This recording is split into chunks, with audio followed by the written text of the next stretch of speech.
राजस्व संहिता की धारा 26 के बारे में हम विस्तृत रूप से पढ़ेंगे। ध्यान दीजिएगा, पिछले अध्याय में हमने पढ़ा था धारा 25 और धारा 26। देखिए धारा 25 और धारा 26 में क्या क्या अंतर है विधिवत रूप से आपको बताया गया था। लेकिन जो धारा 27 ये है, ये कहता है रिविजनल पावर ऑफ एसडीएम।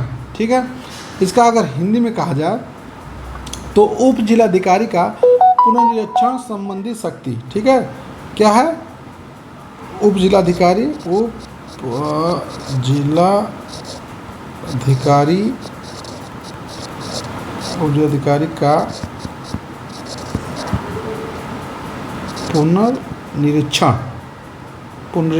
पुनरीक्षण कहा जाता है इसे, पुनरीक्षण संबंधी शक्ति।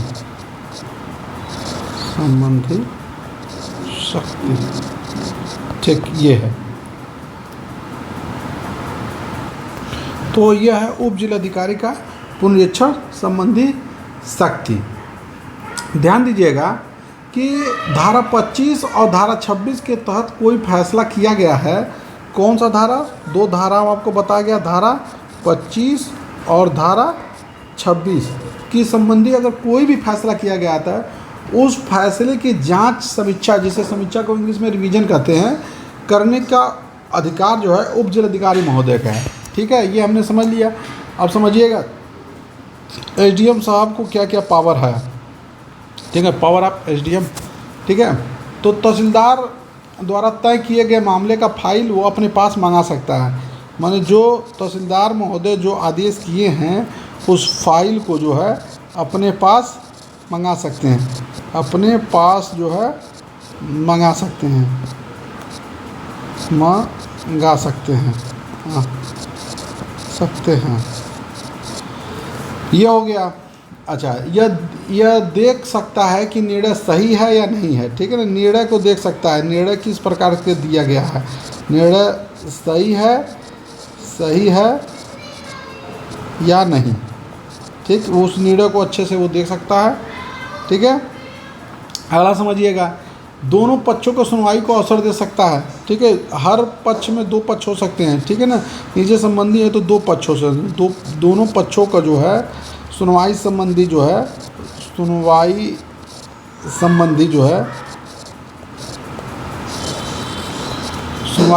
जो है अवसर दे सकता है, अवसर देगा, दे सकता नहीं है, देगा। ठीक ना, ठीक।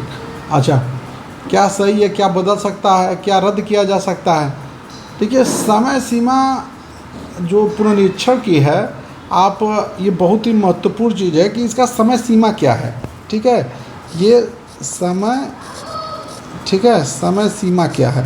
देखिए समय सीमा के बारे में बता दिया जाए कि तहसीलदार महोदय द्वारा जो आदेश दिया जाता है, धारा 25-26, तहसीलदार महोदय के द्वारा जो भी आदेश दिया जाता है, ठीक है,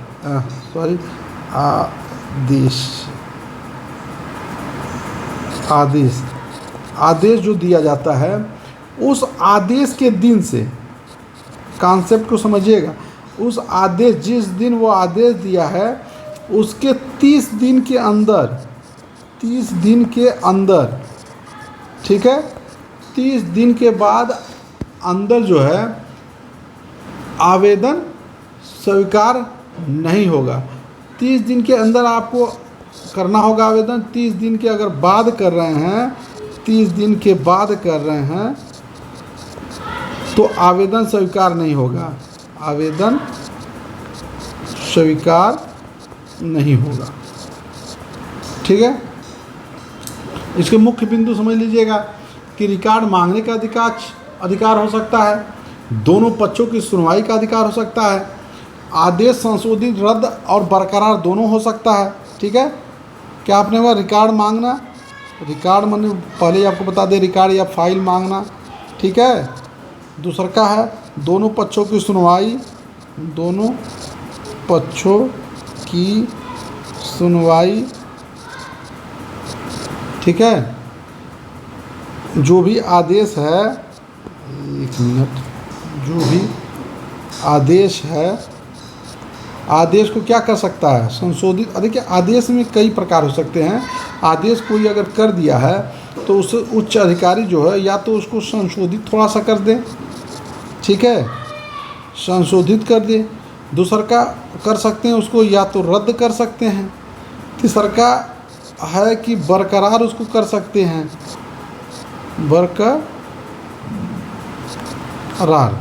बरकरार कर सकता है, ठीक है ना।